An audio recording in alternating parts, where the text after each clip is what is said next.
This video is brought to you by G2A.com for cheap games, MSP and PSN codes. And powered by Elgato Gaming. For the best gameplay capture out there, pick up an Elgato today. Links in the description. Hey guys, how's it going? MasterBucks here. Welcome to another episode of the Portsmouth Road to Glory career mode in FIFA 16, and it's going to be a huge one. We've got a potential Champions League progression, if you will, in this episode. We're surely going to be going through to the quarterfinals. Now, the reason I'm so confident is because if you watch the last episode or the last game that we played against Bayer Leverkusen, it was the away leg in the round of 16, and we won 4-0. So something tells me that even if we're simming the game against a decent team from Germany in the Champions League at home, there's no way we're going to lose like 4-0, 5-1 or whatever. I just don't see it happening. So I'm probably going to end up simulating this final leg in the round of 16 in the Champions League, only because we have already some great games to play afterward. We've got Manchester City in the Premier League, big game that. We obviously a few days later, like 2 days later, which sucks, play West Ham in the quarterfinals. That's another big game. And then we play Chelsea, again, another big game in the Premier League. And even though we've got a pretty decent lead in the Premier League, if we don't do well in these next 2 games, it could get pretty interesting. I've then also got a game against West Ham, although there's about 2 weeks between the Chelsea game and the West Ham game. So there might be another game that ends up going in there if we do well in the FA Cup and the Champions League. But still, probably going to end up simulating this game against West Ham if it is the 5th and final game, because we would have already played them. And just a heads up as well that I actually forgot to show you the results in the last episode, the man of the match for this sim game against Middlesbrough that we won 4-0 in. And it's a good thing I eventually got around to it too, because look at Kenny Prince Bloody Schwab getting a hat-trick in that game and a 10 rating. We've only had one other player get a solid 10 in a game, and that was Adam Armstrong. So incredible game from him. But anyway guys, moving on to the next game against Bayer Leverkusen. Hopefully we won't lose this 4-0 or whatever. We'll skip ahead. 1-0 victory right there. We do have an injury, unfortunately, to Van Ginkel, which is not great, because we've already got like Roberto out for a little bit, I think, or no, it's Madison who's out for a little bit, but Masonda ended up getting a goal. So it was a 5-0 pumping across all legs in that little battle between me and Leverkusen. That's fantastic. An 8.5 to Charlie Masonda for just the 1 goal. A very nice rating for him. And thankfully that injury to Marco Van Ginkel, it's even better news that it's only for 2 days. So he should hopefully be back for the Chelsea game. And hopefully maybe, I don't know if he'll be 100%, or the Man City game, should I say. Hopefully he'll still be 100% though. That's the question. We only have a 4-day break until the game, so I'm sure he'll obviously come back for it, but will he be fresh? That's the question. We've made it to March the 14th. We've made it to the date against Manchester City, and Van Ginkel is still a bit tired, and with the game that we have to play 2 days later against bloody West Ham, I'm not sure. I think I'm probably going to do the right thing and just maybe give him a rest. We'll have to rotate against Manchester City, which is unfortunate, and we're probably going to have to rotate pretty heavily. Otherwise, my players are going to be absolutely done by the game against West Ham in the FA Cup. But rotating next season is not going to be a problem with the incredible amount of players that are going to be joining us next season. And again, just taking a look, I wanted to go back to my transfer negotiations because I was just thinking about how many unbelievable transfers and how many, the actual sheer quantity of them that we've made this season. And it's unbelievable. Like, you scroll down and there are just incredible amounts of transfers, both players that have left and players that have joined, and obviously, like I said, players that have departed. But you go through and you count up all of these transfers. That's like 30 to 35 something transfers right there. Obviously, this use of Poulsen one's fucking weird, and I don't think we're going to get Gareth Bale next season as well because of some bizarre glitch. But anyway, hopefully it goes through. But if you count up all of those, it's like 34, 35 bloody transfers. It's unbelievable. Our team is going to be so set next year that rotating and stuff like that is not going to be a problem. We're going to be swapping out some incredibly great player for just another incredibly great player, no matter what position, or it feels that way anyway. It's incredible, man. Obviously, as you guys should know, this is the last full season that we're doing. When we end this season, every episode afterward is going to be an entire season. And I don't even think I'm going to be doing that much in transfer windows. I think I'm probably going to be focusing on like youth squad and that being the future of the club later on. But I guess we'll just have to wait and see anyway, won't we? We've got a bit of a rotated team out there. Not too many changes, but still quite a fair few. Ben Yedder's in, Masonda for the injured Madison. We've got Emre Can starting for Van Ginkel, who is still quite tired. And that is pretty much it. You've got Keane in there as well as centre back. A rare appearance for him this season. But a tough team here, Manchester City. We've still got to make sure that we are doing well in the Premier League just to see through the season and make sure that we go back to back and get 5 straight league wins. Holy shit. Come on, let's go. Obviously, the rain is coming down, and that is not ideal. And the Manchester City team, by the way, that we're facing is not the ridiculous youth squad team that they threw out there last time. No, it actually looks like a proper team. There are some names in there that are a bit surprising, some names that I'm not too sure about. But, I mean, you've still got like Alaba, De Bruyne's in there, Pogba, Iheanacho starting as well. It's a good team for Manchester City. I'm not doubting that it could be even better as well. So I've got to make sure that when they bring on some players from their bench that they might not just be better than the player they're replacing. But anyway, we are playing Manchester City. First game of the episode in the rain. Hopefully that won't be too bad. Headed away, Denia. Oh my God. Immediately we are already under threat. Finding a hard time right now, just moving forward. Here we go now. Look at Florenzi. He's got control of that one. Oh my God. Could not find a ball into Ben Yedder there. Bloody Martinez was perfectly in the way. Good ball into there. That's nice. Can I try a finesse here? Why not with Florenzi? It was a good strike. Unfortunately, it was right at Joe Hart. Oh my God. Denia, where are you going? That is 100% a fucking penalty. I've gone in for a woeful touch there. But Denia was nowhere to be seen. He was just fucking resting in the corner. Where is he? Where was his positioning there? And I go in for a tackle to get the ball, and I've completely fucked it up. Well, that's a fucking great start, isn't it? James Rodriguez, number 34. That's fucking solid. That's ridiculous. Come on.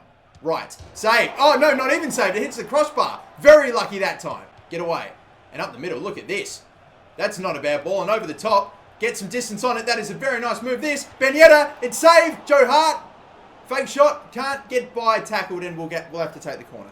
Just took me a long time to get into that game, really. They had so much of the possession early on. Finally started to get into it, but a lot of my attacks were pretty poor anyway. I like this right now. Oh, I'm liking this a lot. Schwab, keep going up the middle. Please keep going. This is great run. It's fantastic from Emre Can, but he shits the bed every time he touches the ball. And again, the pass to him was not that great. Instead of putting it to where he needed to run to, you've given it straight to him, and he's got a defender right on his ass. Of course he was going to fucking get tackled.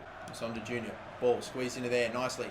Emre Can, we're still not able to set up the chance. Now maybe. Ben Yedder took so long to shoot that, but finally got the shot off and beat Joe Hart at his near post. Oh, nice play right now. Cross is decent. Oh my God, it hit the roof of the net. Fuck, I thought that their first attack after scoring, that's how they were going to get their goal. I would have been filthy. Oh, that is a weak through ball from... What is that? What a move that is though from... Oh my God, I try to break out the skill moves, I just get pushed off like a fucking bitch. This is a fucking joke. None of the players can be tackled right now. I'm right there, and they're just getting pushed off like nothing. My players feel so weak in comparison right now. Iheanacho. They're finding these passes, aren't they? Trying to stay in front desperately. Cross. Clear it, please. That is some clearance, boys. That's fucking terrific. Header. Lost, of course it was. Oh, look who's there. Yep. Knew it. Fucking knew it. Oh my God, these last few minutes have been ridiculous. Just getting pushed off the ball, losing every header. It's like that was always going to happen. We want to get this win back, don't we? Let's get it. Florenzi, nice little turn in there. And again, no, he didn't run where I thought he'd go. I'm still going this whole way with Florenzi. And again, maybe a chance now. Cut it back. What is that from... Oh! Fuck off! Oh, missed a slide tackle. Got it that time. Roberto. Pushed off again. It's just bullshit! How fucking weak are my players in comparison? Navas... Denia does well to step in front that time. That's the first time I've actually won like a physical fucking battle in these last 15 minutes. Now run. Stay in for me. No, it's going to get out. Of fucking course it is. It's so obvious. It's so fucking obvious. You are bullshitting me with that result. That is unbelievable. I'm so infuriated by that result because, like, I don't think I made any really bad decisions. Don't think I made too many mistakes or did anything like that, really. Everything just didn't fucking work. We lost every header, every one-on-one, every time we went in for a tackle, we just got pushed off like it was nothing. It's just fucking AIDS, man. It really is. I'm taking a look at the player ratings. I'm seeing who stood out. We've got man of the match going to Areola. We've got Ben Yedder, the goal scorer, getting 7.2. Keane, my defender, who only did one or two bad things in the game, but was quite reliable for me at the back. I thought was pretty decent, 7.3. I thought about giving it to him. I think, in my opinion, it's between Sergio Roberto and Keane. Roberto, I think, did get an assist today, did move the ball well, although all my midfielders, I thought, did pretty decently, but just couldn't, unfortunately, get a second goal. But I don't know. I feel like for some reason, even though we just conceded in the last minute, I think I'm going to give it to Keane anyway. It's like not his first game for the season. He's played a couple. He's made some odd appearances here and there, but I thought he was great today. Our best defender by far, 7.3, and so he'll get my man of the match.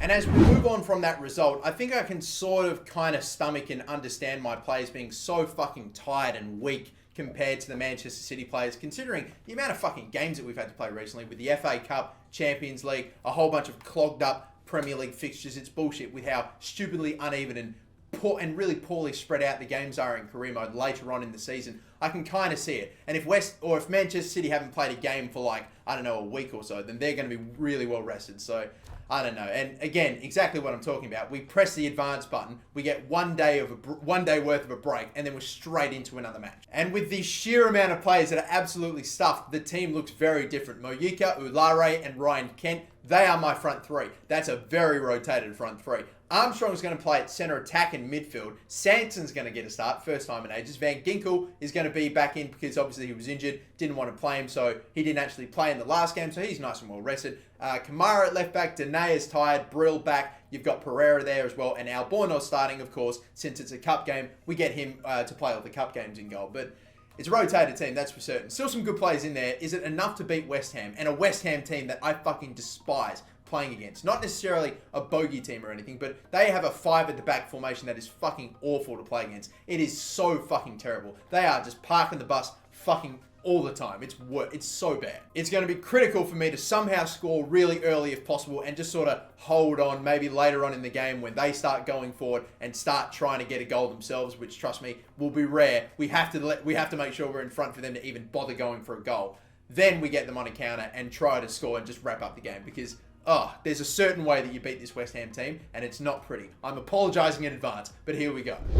And the West Ham team looks like this. They've got Antonio playing at right back. Wow, it is actually very similar to real life, isn't it? Antonio at right back, their 5 at the back formation is going to be fucking great. They've got Poyet, not Payet, they've got Poyet in midfield, which is interesting, but that 5 at the back formation, I fucking hate it. Alright then, West Ham, here we go. Hopefully this is the last game that no it isn't. Yeah, hopefully it's the last game that I ever have to play against you, but we do have another game against them in the Premier League. I'm not playing that game. I can already tell this game's going to be fucking, miserable. It's going to be tricky to play. Slide tackle in from Kamara, nice and hard. He's actually got one of their players injured. That is beautiful. Hopefully they don't call it back though. Nice little ball into there, and another one into the middle. Ulare, right-hand side, stay onside. Oh, fucking Armstrong. That pass was straight to the defender. What are you doing there? There we go. Set that up nicely. I'm very happy with that. Keep on going to the left-hand side. Nice ball in there. It's Obi Ulare. Can he cut in here? Nice one. Still go the whole way here, Ulare. Why not? Gets blocked. Van Ginkel gets cleared. Can we strike this one? Oh, Sanson, that is miles wide. Oh, that's a great header from Dene. Huge, actually. Armstrong. I saw the gap there. I didn't think I could get it to Kent. Maybe now, though. Touch. Strike. Really low and really fucking poor. Oh, this fucking dude, Valencia, is... Oh, that's a bad slide tackle, is it? Oh, no. I might be in trouble here. Fucking... Oh, dearing me. Immediately with a red card, it's just out of fucking nowhere as well. I don't think we're going to get any time to go forward either way. I don't really have many to pass to. Like, you look at everyone immediately is marked up. They've got someone right on every single player. No space, no width. It's hard to move forward. They're locked down 5 at the back. They're a fucking tough team to play, West Ham. They're harder than some of the better teams, like, Barcelona, fucking all that shit. Van Ginkel, come on, you've got the pace. You've got to be able to get away from Sam Byram. He does, sort of. Kamara, in the middle. This is looking good. Right up the middle there. This is it. This is the moment, surely. Kent, slide. Oh, penalty! Yes!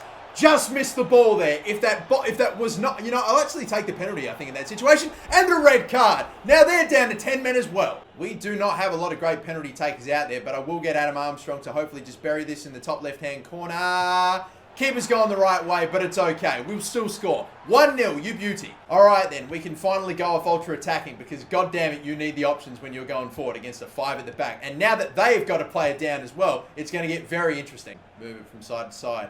There's a gap right there for Van Ginkel to run into. Can I take a pop with him? Why not? Why not, Van Ginkel? 2-0! What a strike! You give a man like Van Ginkel that much space, that is what's going to happen. Look at that. Just went from side to side, waited for the gap. Look at all that space. A bloody paddock. And bang! From about 30 yards out, Adrian flying to try to get there. No chance. Perfect strike. Perfect angle. Everything about that was sensational. Let's watch it again. Why not? Every single replay, just because it's that good. Albornoz. Here we go. Taking him on. We would love to get the third. And look at Armstrong now. Knock it forward. Going to run Armstrong. He's fresh. He's feeling good. You know he is. And... oh, what a save from Adrian.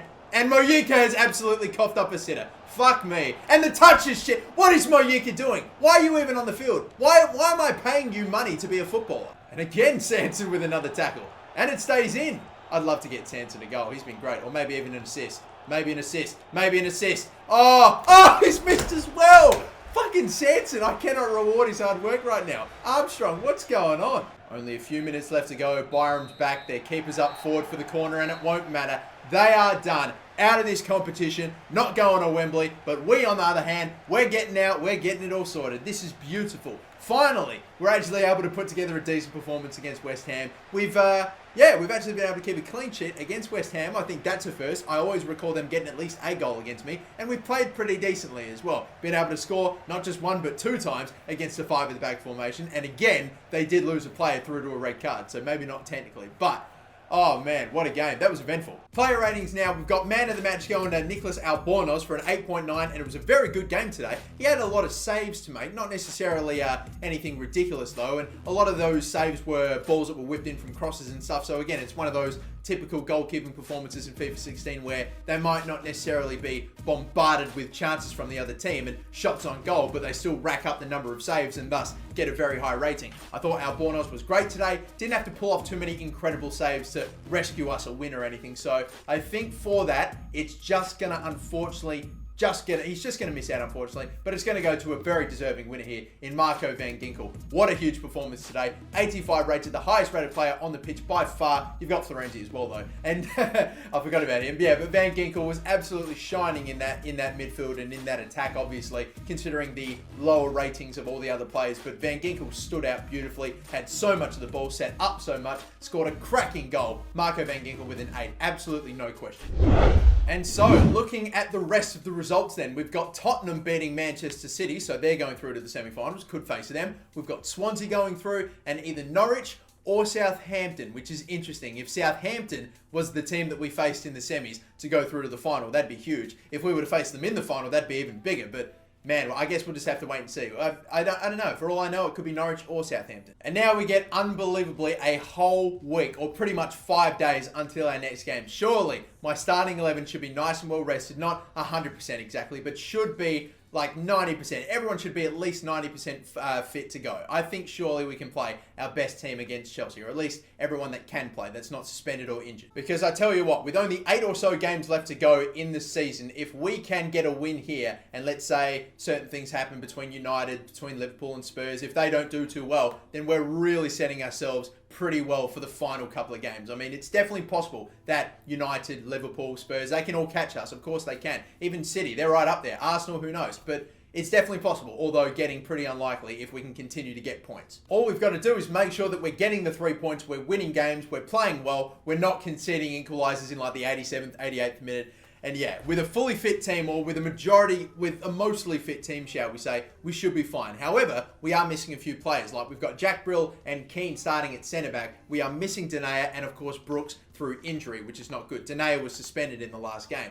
So yeah, and of course Maddison as well. There are some outs that might impact us a little bit, but with that sort of team against a good side like Chelsea at home, it shouldn't be too difficult. I think we have played much tougher games in this episode, but we'll have to wait and see, won't we? It's Portsmouth versus Chelsea. Last game we're playing in the episode. Come on, here we go. And so, we've had some tough games in this episode. Manchester City, West Ham, of course, that we were actually able to do pretty decent in, and now we play Chelsea. And their team looks interesting. They've got, I'm trying to look, their defense looks okay, apart from Aina, who might not be super high rated. Baker, Pasalic, Pasalic, I don't know. They've got Willian, they've got Kennedy in there, who's going to be joining us next season. Begovic in goal. Some slightly rotated players, obviously. We're getting chances to him. I think it's only a matter of time. Maybe, why not even take a pop with Roberto? That took a deflection. Begovic had to do very well. Good work. Come on. Oh, Florenzi, you've just got to keep running. And a little ball into there. Nice one. Roberto. Oh, we sort of messed it up a little bit, but Armstrong will still get... Oh my God, he's still got a chance at it, but it's over the bar. And that's half time. Had chances. Both sides, really, but we had a lot of chances, and we could not score fucking one. We made a meal of quite a fair few of them, too. Sonda. Ball into there, and another one. Oh, that is beautiful. Oh, yes! What a run, and what a move. And Roberto, for a second I thought I was a little afraid that one of my players was going to get in the way. I'm not sure who it was, but we have scored a sensational pass and move goal. Look at this. Nice ball into Masonda Jr., and then again, little ball into the middle. Passed it off to Roberto. Who is that? Kenny Prince-Schwab, nearly getting in the fucking way there, but just evading it. Oh, look at that. Not great. Slide tackle, that's poor. Azpilicueta kept his feet, and Areola went in awkwardly, but he's just gotten enough on it. Griezmann's in the game now. This is looking dangerous, but that's a bad pass. There's somehow some contact in there. I swear I didn't do anything. Fuck, and now they've got a free kick in a pretty good spot too. I might actually want to get someone on the line. Maybe I've taken too long.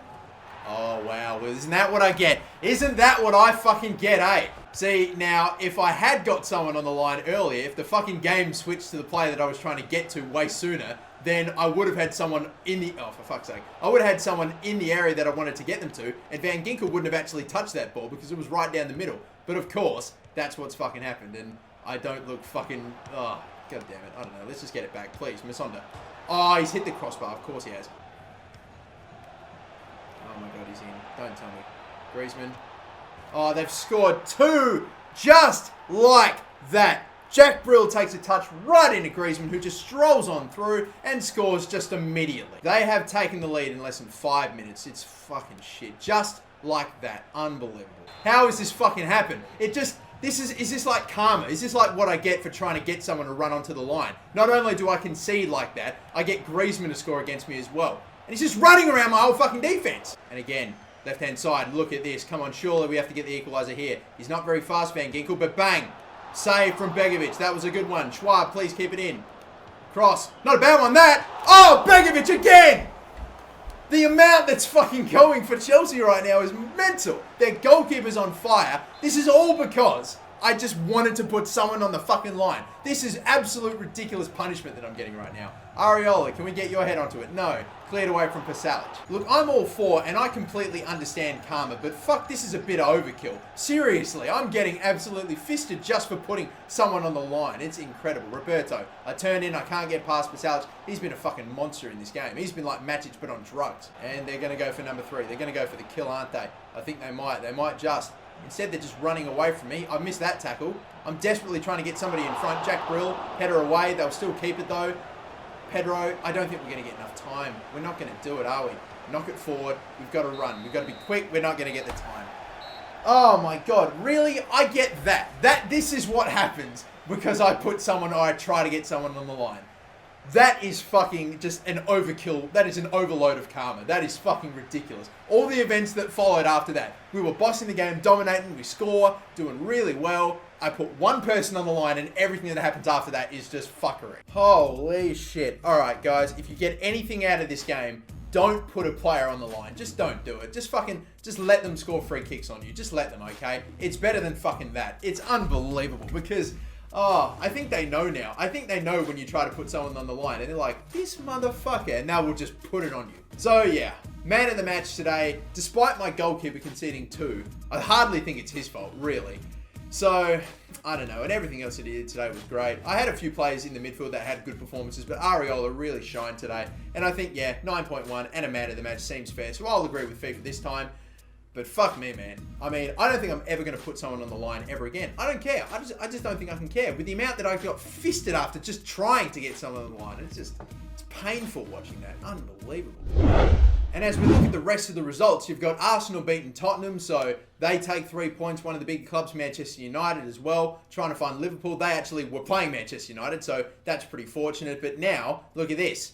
We have taken 1 point of a possible 6 in this game in the Premier League, or in this episode in the Premier League. Manchester United, I assume, have taken all the points that they possibly could have, because I think they're going to be that team that goes on that unbelievable run and just does not drop points toward the end of the season. So now, when it looked like we were actually really far away from the rest of the teams, now it's only 6 points with about 7 games to go. Well then, we'll advance to the next game. I imagine it's going to be against West Ham. We've got the Netherlands FA wanting me to coach, but I'm probably going to decline. I've just taken a look in the calendar, by the way, boys, and look who we're facing in the quarterfinals of the fucking Champions League. It's Real Madrid. Unbelievable. I kind of had a weird feeling that we were going to face Real Madrid since, of course, we know that UEFA have a bit of a track record of holding Real Madrid's hands through the knockout stage, don't they? Giving them the soft teams. Well, Portsmouth ain't no pushovers, mate, and we're going to fucking show it. On top of that, we've got the semi-finals against Tottenham Hotspur. We need to see who else are going to be in the other competition or in the other semi-final, whether it be Norwich or Southampton. I think the other team's what? Swansea, that's right. I keep forgetting. But it's either Swansea or Norwich and Southampton. We're playing both Merseyside teams in the next month as well in the Premier League, both Liverpool and Everton. Seriously, we're playing some tough games in all competitions right now. We're having some tough finish to the league. But we've made it to the next game in the Premier League. It's an away game against West Ham. Again, we've already played them this exact fixture away at West Ham in this episode, so we'll sim this one. It is in the Premier League though, and again, it's away. And West Ham, even though they're not one of the top teams in the Premier League, if we don't win this game, if we only get a point and Manchester United again take all three, it's going to get fucking tight. So please, please guys, let's get the win. They've lost against us already. They've lost to Manchester United. They drew against bloody Bournemouth. 1-1 draw. Fuck. That's not good. Payet scored. Ben Yedder scored immediately afterward. Pretty much only a minute or two after coming on for Armstrong. And Winston Reid got injured. Thankfully, we come out of it clean. And the man of the match for getting the goal in that game was Wissam Ben Yedder with a 7.5. Substituted on, plays 15 minutes, gets a goal, gets man of the match. That's kind of crazy, but anyway. But look at this. 3 days after the game against West Ham, we are going to be playing Real Madrid. And I wonder if it's going to be a home leg first or an away leg first. I'm honestly hoping for the home leg. I'm in the away leg. But anyway, guys, one more day to advance, and this is where we're leaving it. It's the away leg first against Real Madrid. We are playing Real Madrid at the Bernabeu at the start of the next episode. Are you pumped? Holy shit, you should be, because I know I am. The quarterfinals in the Champions League against Real Madrid. It's our 5th season with bloody Portsmouth, and this is happening. The whole episode's going to be gigantic as well. We play both legs, obviously. We've got a game against Liverpool and a game against Tottenham, and I'm honestly thinking, like, am I still playing 3 games and simming 2? I don't know. Hopefully we can do the same thing, and this is a big fucking hopefully. Hopefully we can do the same thing where we play Real Madrid, do really well, win like 3-0 on away goals, and just sim the home leg. I don't know. It's going to be ballsy, but fuck, man, that'd be insane. I'm not saying that's what's going to happen, because let's face it, it's Real bloody Madrid. They're better than almost any other team in England. But guys, before we end this episode, I'm going to do one quick recap of the J-Bucks medal tally, the last one for the entire season. At the end of the season, we will announce the winner. So here we go. Currently in 5th position for the J-Bucks medal is James Maddison on 34.9 points. In 4th position is Alessandro Florenti on 41 points. In 3rd position is Adam Armstrong on 44.4 points. In 2nd position is Ben Yedder on 48.2 points. And leading the race for the J-Bucks medal is Kenny Prince Schwab on 69.9 points. But that is going to do it for this episode, guys. We have the Real Madrid games to play in the next episode. Quarterfinals of the Champions League, semi-finals as well of the FA Cup, so we're going to Wembley as well. We are in the business end of the season, guys. I can't wait. It's going to be a huge couple episodes to see off the season. But until next time, guys, my name's MasterBucks. Don't forget to like and subscribe, and have a good one. Bye-bye.